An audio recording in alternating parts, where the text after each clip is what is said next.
Do you think that that would be something that that version of yourself would actually listen to? I'm not sure. Yeah. My sense is probably not, Right. but it's a great hypothetical. As children, many of us were lucky enough to believe that the world just worked. Systems, rules, and programs set up by the responsible adults that managed our lives. Then we got older, and slowly but surely, that responsibility became ours. Brushing our own teeth, scheduling our own activities, driving. But even then, we lived by certain systems. Systems that, at their core, are run by people. John Galvin, President and CEO of AAA Northeast, leads one of those systems. And to most people, that's all he is. A successful executive who rose to the top thanks to the perfect combination of ambition, timing, and a hint of luck. There have been many men like him, and there will be many more. What does a corporate executive have to do with mental health? Well, it turns out, a lot. Mr. Galvin isn't the person who picks up the phone when we call about a flat tire. He's the person responsible for the person, responsible for the person, responsible for the person who assures us that help is on the way. For many, this leads to a disconnect from the reality of their company, or even the world itself. But the truth is, it's the people at the top who shape the culture of any organization. Most people know AAA as a company you call when your car breaks down. What we don't see is the work that happens behind the scenes. Supporting safer roads, advocating for policies that protect drivers, investing in students and families. Finding ways for a company to contribute to the communities it serves. What interested me wasn't the organization, but the people helping to shape its culture. I wanted to understand what experiences, values, and beliefs led someone to dedicate their career not only to business, but also to responsibility, service, and the role our systems can play in improving everyday life. This is someone who is more than an executive. He's a leader and a community builder, someone guided by strong intrinsic values, and his perspective on the nature and state of humanity comes from decades of experience in both business and life. My name is Galvin, and every 2 weeks I sit down with people from all walks of life who have something meaningful to offer. Lessons, stories, and honest reflections on personal growth. These conversations aren't about having all the answers. They're about learning from people who've lived through moments of loss, change, and renewal. Welcome to Lived Words.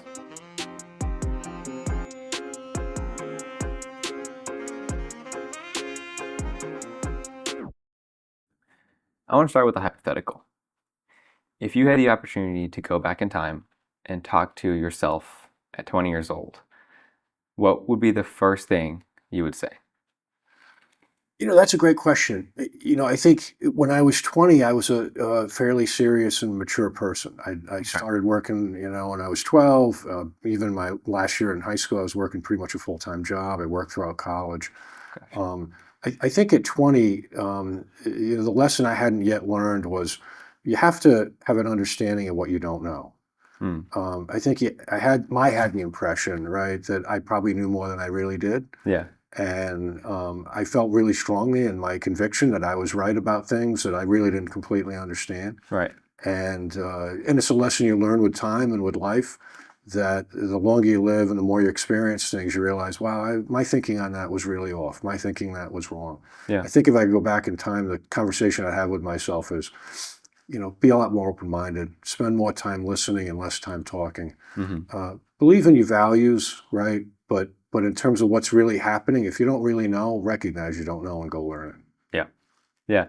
Do you think that that would be something that that version of yourself would actually listen to? I'm not sure. Yeah. My sense is probably not, but Right. But it's a great hypothetical. Right. Yeah. Yeah. I think with time in life, you experience things and you learn things and you realize, hey, I was probably really off on my thinking on that. Mm-hmm. I really needed to change, the way I believed about it. I don't believe kind of core values fundamentally change at that stage in your life. What you believe in, right and wrong, Yeah. stays pretty solid. Yeah. Right. but your view of different topics, different issues, I think change and can evolve over time as you learn, grow, meet people. I had not traveled at that point in my life at all. Got it. I Big worked in one. the travel industry for 25 years. I went, close to Yeah. everywhere. Yeah. And your perspective on society and life and people changes the more communities, the more cultures you have the benefit of experiencing. Yeah, absolutely. I grew up traveling a lot. I'm lucky to That's have great. had that opportunity. That's So great. for sure, it changes your perspective. You meet people from all over the world and different perspectives, and it's different, right? When we grow up in the communities, feel like your understanding becomes shaped by all the people who are around you. So if the people who are around you are living in the same situations you are, then you Sure. don't get that sort of new ideas and that new infusion of knowledge that comes with travel and meeting different people. Yeah, you're insulated within a community, Right. which is great. And, it shapes you in a great way, and you kind of have to remember where you come from. Yep. But you experience more and more cultures, and you learn, what, people are pretty much the same all over the world. Yeah. And they want to have a better life for their kids than they have for themselves. They want to live a comfortable life, right? They want peace. People are not fundamentally that much different around the world. Right. Right. You mentioned core values, sort of saying the same. I want to kind of go back to that. What would you feel like is a core value that you had at 20 that you still have, and how has it changed? Yeah, I don't know my values have changed that much over the course of my life. Okay. I believe everyone is equal, right? Yeah. I believe that everyone should be treated equally. Yeah. Everyone should be treated with dignity and respect, right? Right.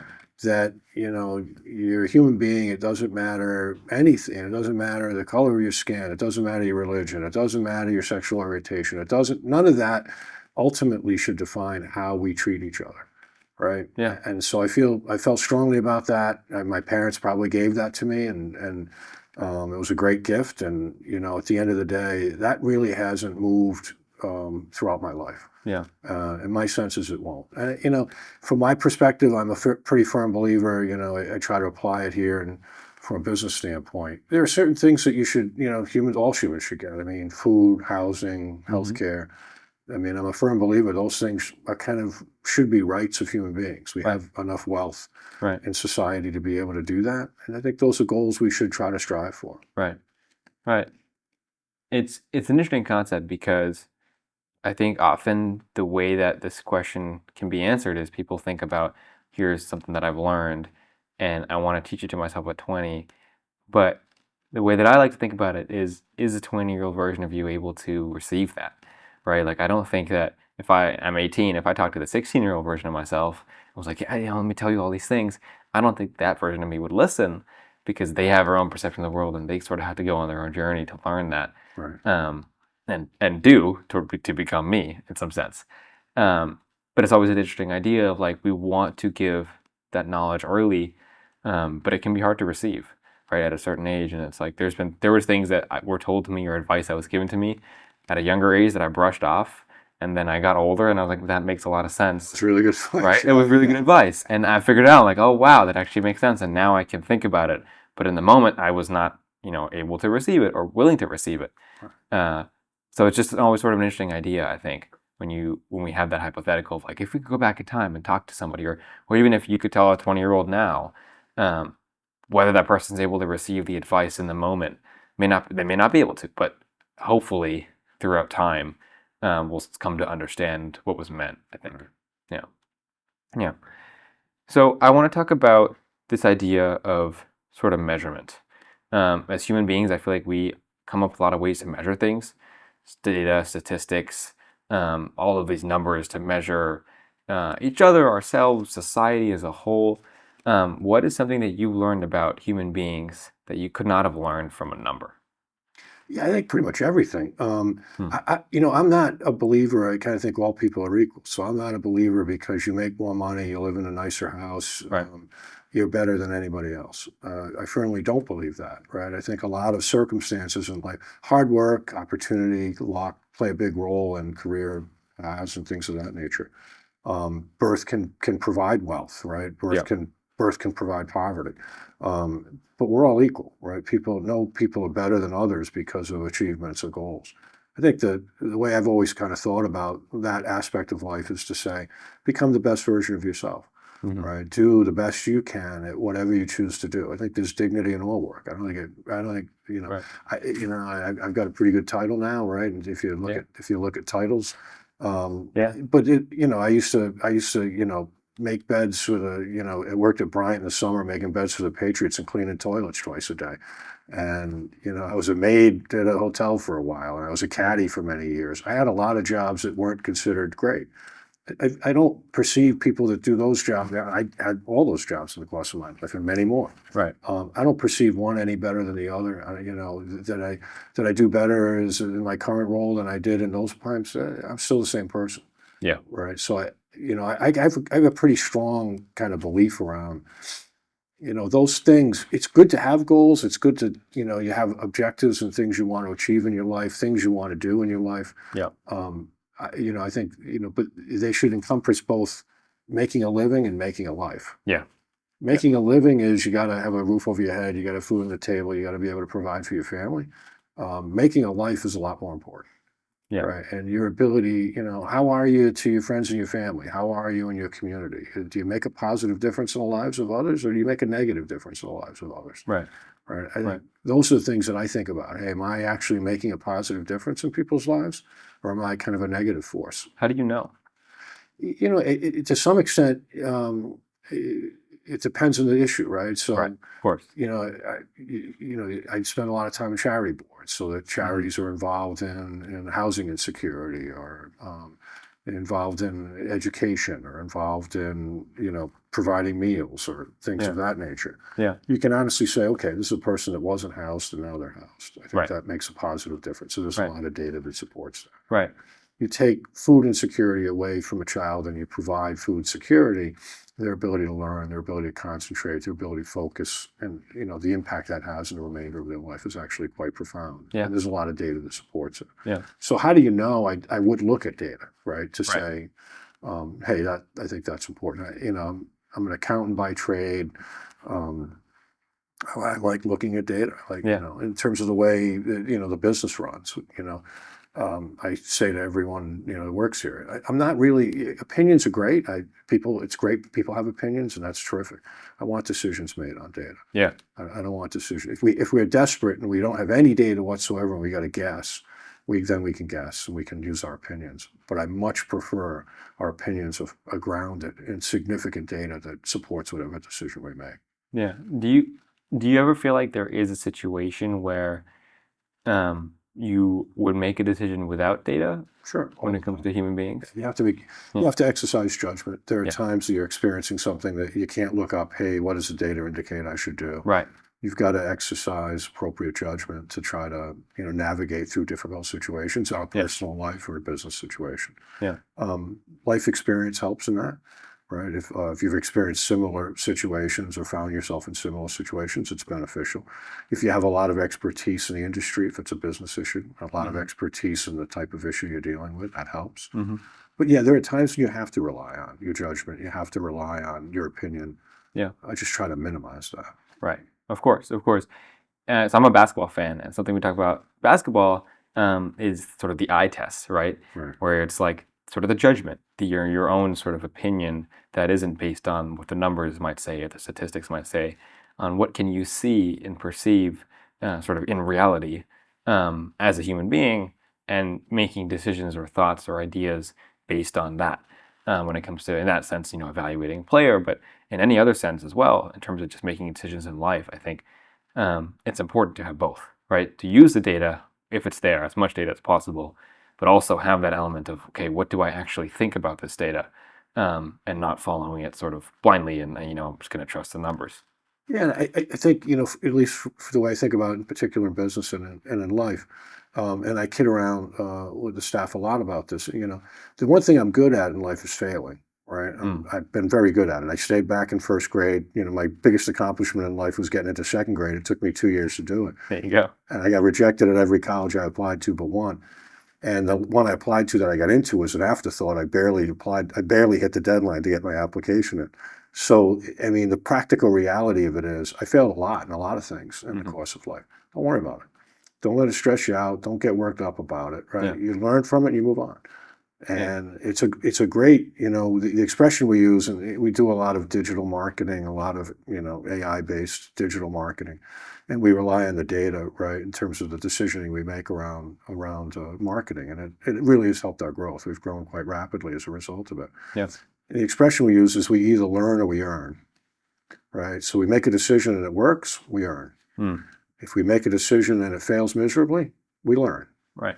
Right. And I think that kind of concept of, failure happens, you make mistakes, you use judgment, you make a mistake, you use data, you analyzed it wrong, you make a mistake. Yeah. It happens all the time. Yeah. Don't get stressed about it. You apply to, for me, you stay back in the school, you apply to college you don't get into, you apply for a job you don't get, you're hoping to get a promotion, it doesn't work out. Right. All those things happen in the course of a life. Yeah. Don't worry about it. Yeah. Don't let it, don't dwell on it. Don't get all worked up about it. Next day, wake up, go at it, and be the best version of yourself. I think that can be, especially for somebody who maybe doesn't have as much experience failing, for some of us who are younger, that can be a hard thing to think about. Oh, it's tough to learn. It's tough to learn. Because it's, you're saying, well, look at all the times that I've failed, and you're going to be fine, and you ended up fine. But it's hard to think about, like, man, I don't want to fail, right? Nobody wants to fail. And so it's scary in some sense. It's like, man, I'm going to have to fail all this many times to be able to do something. I think, yes, to some extent, right? It's part of life. It's like, that's how you learn. That's how you get better. If you don't fail, you won't succeed. But it can be scary, right? And it's hard to tell someone that, like, oh, it's okay that you're failing. Well, I get it conceptually that it's okay that I'm failing. It doesn't feel okay, right? It doesn't feel great at all. In the moment, you can, especially if you haven't experienced it at a young age. Yeah. I think it's the older you learn to fail, right? I think the more difficult it is. If you learn to fail very young in life, it becomes very natural, and it doesn't really stress you out quite as much. Yeah. But either way, I think everyone experiences some degree of failure in a relationship, failure in business, failure in life goals and objectives, right? Everyone is going to experience some degree of failure, right? And you really have to just take the view of, I've learned. Right. What happened, and be honest about it. Be honest with yourself. Sometimes you fail, it's not your fault. Sometimes you fail, and it is your fault. Sometimes circumstances are lined up against you. Sometimes they're not. Whatever it is, don't get worked up about it. Just go out the next day, be the best version of yourself. Right? Work hard, and you'll be fine. How do you balance sort of constantly failing with feeling like you're never going to succeed, like giving up, like, oh man, I failed so many times, it's never going to happen, I'm just going to quit now before I... Oh, you feel that way all the time? Yeah, happy. I think that's a very normal part of the human condition, right?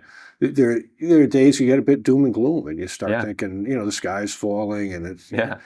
But the sky isn't falling, and the sun will come up tomorrow morning, and at least we all hope it does, right? That's the plan. If it doesn't, that'll be a bad day, but I don't control that, so... I got to basically, wake up the next day and give it the best shot I can, and live with the circumstances. Do the best I can with the circumstances that present. Yeah. Right. I think there's something really important about that idea of like what you can control, right? Focusing on the things that are in our control. When we fail, sometimes it's our fault, sometimes it's circumstances. Often it's a mix, right? It's some of it was our fault, some of it was something else, some of it was somebody else. But sort of focusing on the things that we can control, that are in our power to influence, not the sun rising tomorrow, but the things that, like, okay, I could have done this better. This part wasn't my fault. And, fixating and stressing about the thing that isn't in our control only leads us to overthink it and stress about it and be worried about something that we actually don't have influence over. And it's very hard to be worried about something you don't have influence over and then not be able to actually do something. I think that, at least from someone who's failed a lot, right? Yeah. My advice is you honestly look at it and say, what was in my control? Right. And what wasn't? Right. And you try to really, in the beginning, you're not honest about it because you think it's all not in your control and you blame everybody else, right? Yeah. And then you get older and you start realizing, that's not true. Yeah. I probably could have handled that situation better. There were other people that experienced a similar situation who dealt with it differently than I did and had a better outcome than I did. Yeah. And I've got to just be candid with myself and say, okay, well, that was the circumstances, so be it. I've learned from that. If I face that kind of situation again, I'll deal with it. Yeah. I also think, I always put failure in perspective, right? You make a living and you make a life, right? Making a living is career and what you're trying to do, economically and affording a lifestyle, right? Right. making a life is, am I true to my values? Am I being a good person the way I define it? I'm not trying to express my values to others. Everyone should determine their own value structure Yeah. based on their beliefs. But whoever, whatever your beliefs are, whatever your values happen to be, am I being true to my values? Right? Yeah. I probably get more worked up when I fail on making a life. Mm. I get a lot less worked up if I fail on making a living. Okay. Right? Because to me, staying true to my values is more important to me than the economic portion of it. Right. Right. Do you think that the 20-year-old version would have agreed with that? Yeah, I think so. I did not. I was one of 7 children, and we had a great family. My parents are, wonderful human beings, saints. All 7 of the children, I'm one of 7. All of us did very well in life and were very successful, and had a very good life. But we grew up, pretty poor, right? So it wasn't a large value placed on your position in life dictates the quality of you as a human being, or dictates Right. your self-esteem, or Right. we never believed that, and I still don't. Yeah. Right. So we believe that, hey, look, how you live your life, you're true to your values, are you good to others? That dictates more than anything how you should feel about yourself. Right. Right. So when you mess up in the, and I failed in both. Don't misunderstand me. Yeah. But when I fail on the career side, it causes me very little stress. When I fail on my being true to my values, it causes me more anxiety and stress. Yeah. Do you feel like someone who is younger, earlier in their career, perhaps, that would be flipped ever? Is there ever a priority where making a living is more important than following your life and values? Having grown up, having spent many years, especially the early years of my life, where I was not economically in a great place, right? Yeah. I probably had a negative net worth into my early 30s. So, much more debt than I had money. Yeah. And so, you have to get out there. I had responsibilities. I was helping out, I had, family. I had, helping out others. I had responsibilities. I had to achieve and work to the level where I could, keep a roof over your head, put food on the table. And so when you're experiencing that becomes, you can't pay the bills. You don't have enough money to go buy food. Right. Right. Whole different level of seriousness to making a living. Making a living becomes really primary in terms of your thing. I get that. Been there, right? Yeah. I totally understand that. And so when you fail in that, and when you're in that kind of situation, Yeah. it's a real deal, right? Exactly. You get to a point where you're comfortable and you're not worried about those things, Right. or not as worried about those things in your life. It's a lot easier to pivot to values. Right. Of course. But at the end of the day, I think values should be ultimately more important. It shouldn't be more important because you can afford to rely on your values. Yeah. It should be more important because it's more important. Right. It's hard to believe that, I think, when It's there's really that. hard to believe that. Yeah. Yeah. Yeah. But as you get older, I think it's easier to have a perspective. Yeah. Yeah. It's one of those things where I think sometimes we sort of have the perception, as human beings, have this perception that, like, if I get to a certain amount or certain level of comfort, then I can focus on the things that are important. Then I'm able to do these things, which I think to some degrees for sure is true. When you have comfort and not even comfort, but consistency with your economic status and your ability, and you're not stressed about it all the time, it is easier to add things and to do other things that are more pertaining to the things that you find important, like your values and that sort of system. But there's a really important part about sort of being fulfilled in life, and something I've talked about previously on this podcast, where being fulfilled in life is independent in many ways of your career. Yeah, and totally. Even though it may be hard to believe, it is possible to be fulfilled in life and to still be struggling economically, and it's possible to be unfulfilled in life and to have lots of money. Right. and be really successful in your career.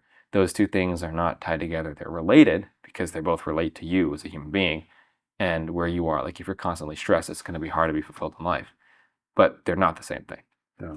And I think define enough, right? So someone says, if you have the view that, hey, look, I get to this level, whatever that level happens to be, and you say, if I ever get to that level, I'm all set. Then I can spend my time focused on the things that matter to me and the things that are core to my values.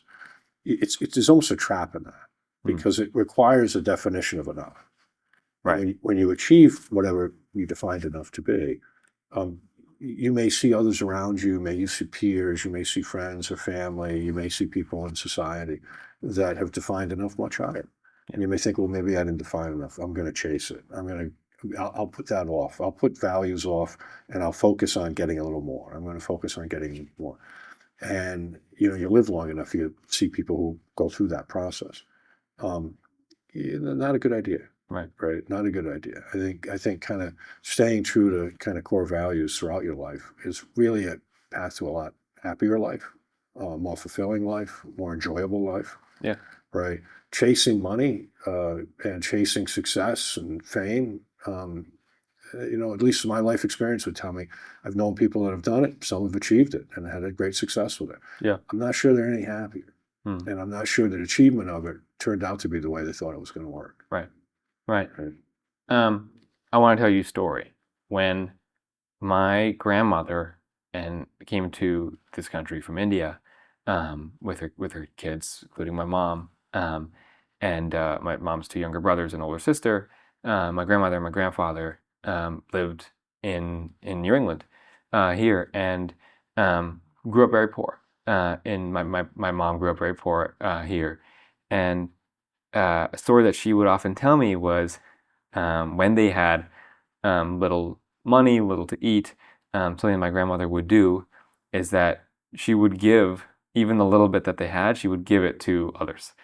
And it was sometimes a source of frustration because we have so little and you're giving it to people who are not part of the family. And there's a balance there, right? Where it's like it does have a responsibility to the family to make sure that the people that your kids, right, and your family has what they need.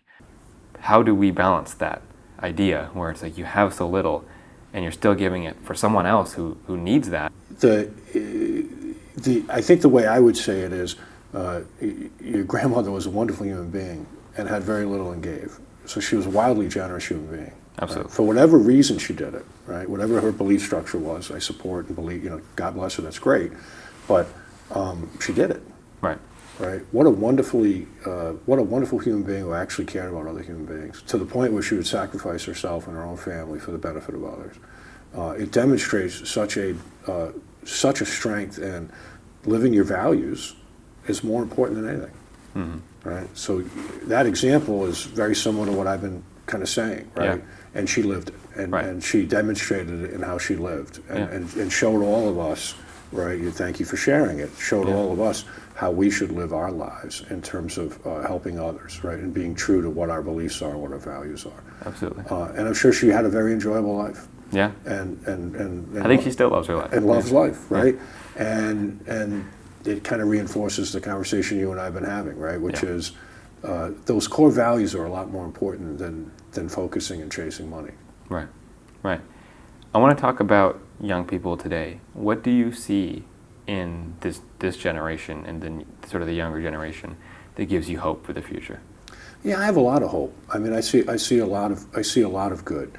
I think it's harder. It was easier for me to be, a young person than I think it is now. I think the level of distraction that's available, now is really profound, right? Mm-hmm. And where the level of distraction available to me at that age wasn't anywhere near as profound. Right. So I think on the positive side, I have a lot of hope. I think the red generation's got a lot that they can experience and learn. They can learn so much quicker, right? And to the extent they maintain open minds and they're willing to learn and take in information, kind of very openly. I think it provides great hope for humanity and society and the future. I think the danger to some extent is AI drives a lot of the information they see. Right. And algorithms can be written to skew belief structures. Yeah. And it creates a very dangerous situation. And I think to the extent that young people are open-minded and can say, I recognize the AI is driving, reinforcing my belief structure. Right. It can create a false sense of reality to you. Right. So, where you garner your information, where you garner your news, is it a broad spectrum of information, a broad spectrum of resources, or is it relying on an AI tool someone else controls to drive what you see and what you end up believing. Yeah. I think that's the one risk, Yeah. if you will, and danger. Yeah. And I think the other risk and danger is, most of my learning has happened in conversations with people in the course of my life, right? In personal relationships, and in getting to know people and having, learning their life experience and learning from the mistakes they've made and applying it in my own life. Human interaction and strong social interaction is a lot easier to avoid today. Yeah. In my day, it was much more difficult to avoid. Yeah, for right? sure. So again, I think it makes it more difficult. But I have great hope. I think we have the benefit of bringing interns in. We have the benefit of bringing in an awful lot of people coming right out of school. Right? Yeah. And sometimes school is high school. A lot of the staff, school is high school. Sometimes it's a couple of years of community college. Sometimes it's college or graduate degrees. Right. And to see them kind of interact, thrive in the culture, enjoy the experience, learn and grow and develop is just a treat, and to get to know them is a treat. So I have an awful lot of hope for the future. Yeah, I heard something once, and I don't remember who said this, but it's a quote from someone, that search engines are the epitome of confirmation bias. Yeah. And because you can find anything to prove anything, because someone will have written an article about it and here's all the reasons it's true, even if it's not. And I think in a world of large language models and AI, that's even more so the case, because AI will pull information from those texts and not necessarily tell you where it's from, and give you a summary of many different sources. And it's more believable now because it doesn't look like it's on a random website. It looks like it's in this nice little sort of summary that is telling you everything you need to know, and still may not be accurate.